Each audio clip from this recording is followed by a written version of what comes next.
नमस्कार, स्वागत है आपका हमारे YouTube channel the Tejal express पर। आज हम यहाँ शहीद स्मारक पर आए हुए हैं।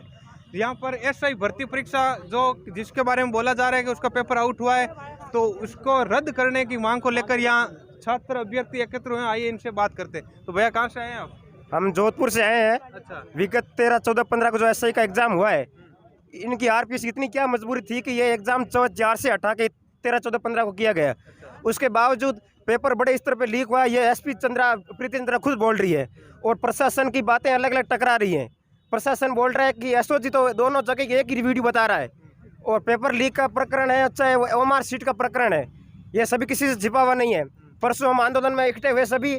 आज मैं सभी भाइयों से हाथ जोड़ के विनती करता हूँ कि ज़्यादा से ज़्यादा अभी 10-11 बजे इस ग्राउंड में आके और हम सरकार का इसका बहिष्कार करेंगे और आरपीएससी द्वारा ये आयोजित की गई एसआई भर्ती का हम रद्द करने के साथ ही सभी भर्तियों के लिए आगामी सत्र में या इस सत्र में होने वाली सभी वैकेंसियों को एक सख्त कानून के साथ करवाया जाए, और इसकी सरकार जिम्मेदारी ले कि पेपर आउट करने वाला, कराने वाला, डम्मी विद्यार्थी बैठाने वाला, बैठने वाला, और इसके साथ ही नकल गिरोह सभी सख्त कानून करवाया जाए, और जो संस्था इनसे जुड़ी हुई है उनके खिलाफ कार्रवाई करके सख्त जेल डाला जाए, और ऐसे ही भर्ती को रद्द करके और नया कानून बनाया जाए सभी भर्तियों के लिए। भैया आप कहाँ से आए? मैं राजस्थान, मैं यहाँ से करौली से आया हूँ। टोडा भीम तो आपने भी दिया है एसआई का एग्जाम? हाँ, मैंने एसआई का एग्जाम दिया था। अच्छा, आपको मेरा पाली सेंटर आया था, हुआ था बागड़ राजकीय सीनियर सेकेंडरी स्कूल में। हाँ। तो वहाँ पे क्या हुआ था, मैं कार्टून आता है वो पेपर का, तो मैंने ऑब्जेक्शन किया। एक संगीता चौधरी लड़की थी जो सीकर से थी, उन्होंने हमें दोनों ने साइन करवाए थे, हमने साइन नहीं किया, हमने ऑब्जेक्शन किया था, तो उन्होंने हमें डराया धमकाया कि आपके खिलाफ केस कर दिया जाएगा। पर हमने दबाव में आके साइन वाइन कर दिए थे वहाँ पे। तो हम यही चाहते हैं कि आरपीएससी एक ही दिन में हमारा एग्जाम करवाए और इस एग्जाम को रद्द करके दोबारा से आयोजित एग्जाम करवाए। और इसमें यह भी बताया जा रहा है कि जो सेंटर थे वहाँ पर इतनी ज़्यादा चेकिंग वगैरह नहीं हो रही थी, उससे ज़्यादा चेकिंग एक कॉलेज के एग्जाम में होती है। तो क्या इसमें क्या सच्चाई है? हेलो सर, मेरा नाम अरविंद यादव, मैं सीकर राजस्थान से हूँ। मेरा सेंटर था भीलवाड़ा मोरिस स्कूल में, वहाँ था। तो मतलब कि एक आधार कार्ड चेक कर रहे थे, दूसरी पारी में तो वो भी नहीं हुआ। मेन बात, मैंने ऑब्जेक्शन किया, मेरे पेपर के अंदर सील खुली थी और पेन चला हुआ था। मैंने ऑब्जेक्शन किया, मेरे को मतलब कि जो कॉलेज के जो वहाँ थे ना, वो उन्होंने मुझे डराया धमकाया, मेरे पास से जबरन साइन करवाए गए, और मैंने ऑब्जेक्शन किया था। वहाँ मेरा 14 नंबर रूम था, किसी से भी पूछ सकते हो। और रही बात यह है कि अगर 300 लड़के गिरफ्तार होते हैं, 300 मतलब कि जो एग्ज़ाम को कैंसिल करवाने वाले या एग्ज़ाम को लीक करवाने वाले 300 गिरफ्तार होते हैं, तो वो पेपर सिक्योर बना कैसे?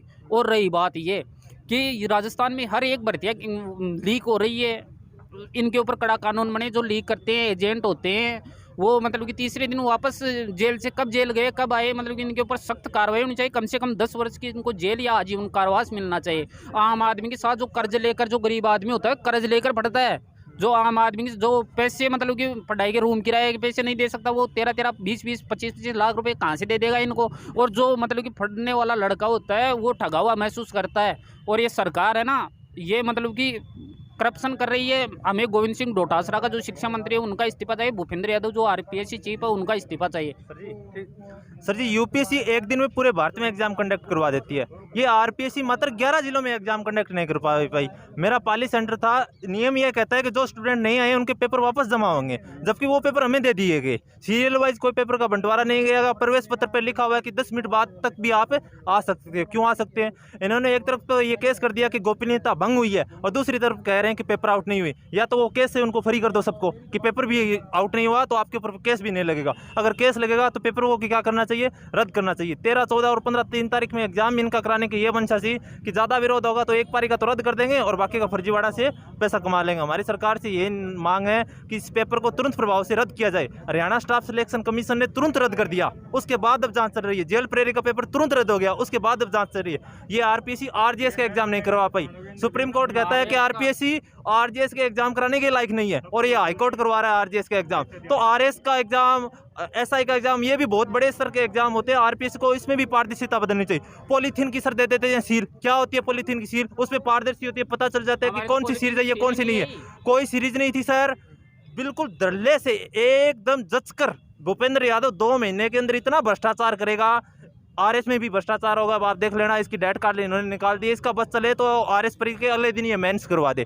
आरएस का एग्जाम है 3-4 साल बाद में आता है, अभी तक उन्होंने 2 महीने का टाइम दिया और एग्जाम को करवा रहे हैं। तो इसकी सीधी सी एक ही मंशा है कि इसको भ्रष्टाचार करे। हमारी सरकार से ये एक ही मांग है, इसको रद्द कर दीजिए। जांच इस बात की होनी चाहिए कि इन्होंने लीक कैसे करवाया, इसको अभी वर्तमान में रद्द किया जाना चाहिए सर एसआई एग्जाम को, और भविष्य में एक चरण में इसकी परीक्षा आयोजित करनी चाहिए। Thank you sir.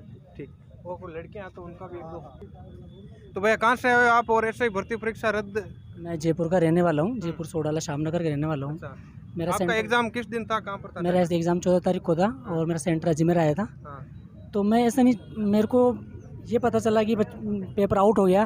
13 तारीख को पेपर आउट हो गया था, 13 तारीख को पेपर आउट हो गया था। लेकिन इसकी वजह से जो बच्चे मेहनत करते हैं, दिन रात पूरी रात लगा के मेहनत करते हैं, उन बच्चों को ज़्यादा आघात पहुँचता है कि यार पेपर आउट हो गया। उनके चांसेस कम बनते हैं कि यार हमारा सिलेक्शन नहीं हो पाएगा, क्योंकि जो पेपर आउट हो गया, जो पढ़ते ही नहीं है बच्चे, जो पैसे, जिनके पास पैसे होते हैं वो पैसे देके पेपर खरीद लेते हैं, और जो बच्चे रात दिन मेहनत करते हैं वो पीछे रह जाते हैं। और जो नालायक बच्चे होते हैं वो आगे जाके पोस्ट में, वो आगे जाके भ्रष्टाचार करते हैं। वो पोस्ट में लग भी जाएंगे तो आगे जाके भ्रष्टाचार करेंगे, क्योंकि जो दिन रात मेहनत कर रहा है बच्चा, वो आगे सपने सोच रखा है भी मेरे माता पिता के लिए मैं सब इंस्पेक्टर बनूंगा, मेरे कंधे पर 2 सितारे लगेंगे। लेकिन वो क्या करता है, पेपर आउट होने की वजह से जो भ्रष्टाचार, जो गिरोह चल रहा है, वो गिरोह जो पैसे वाले हैं वो पेपर खरीद करके और उन नालायकों को आगे कर देते हैं और वो आगे जाके भ्रष्टाचार करते हैं।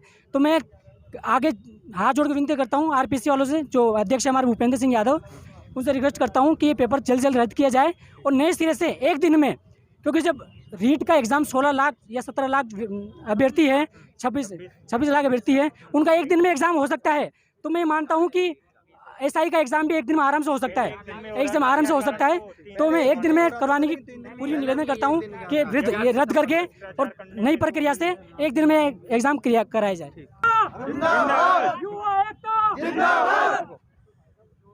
तो जितने भी हमारे तेजल एक्सप्रेस के सब्सक्राइबर हैं उनसे हम कहना चाहते हैं कि आप भी इस वीडियो को शेयर कीजिए, क्योंकि हम यहाँ आए हुए हैं शहीद स्मारक, जहाँ काफ़ी संख्या में अभ्यर्थी मौजूद है।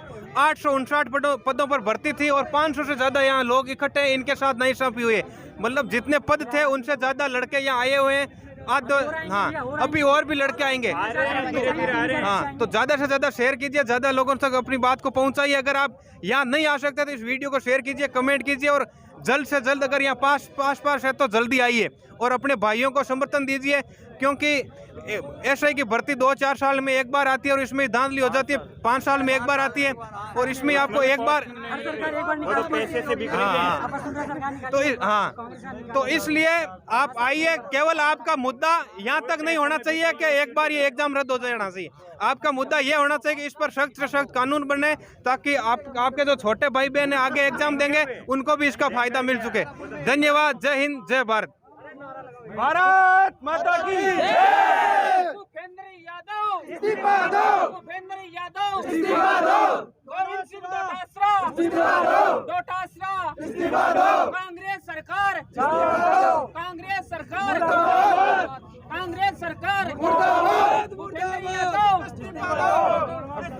थोड़ा पीछे से हमारी मांगे, हमारी मांगे, हमारी मांगे, इधर से ले, इधर से भीड़ दिखा पूरी।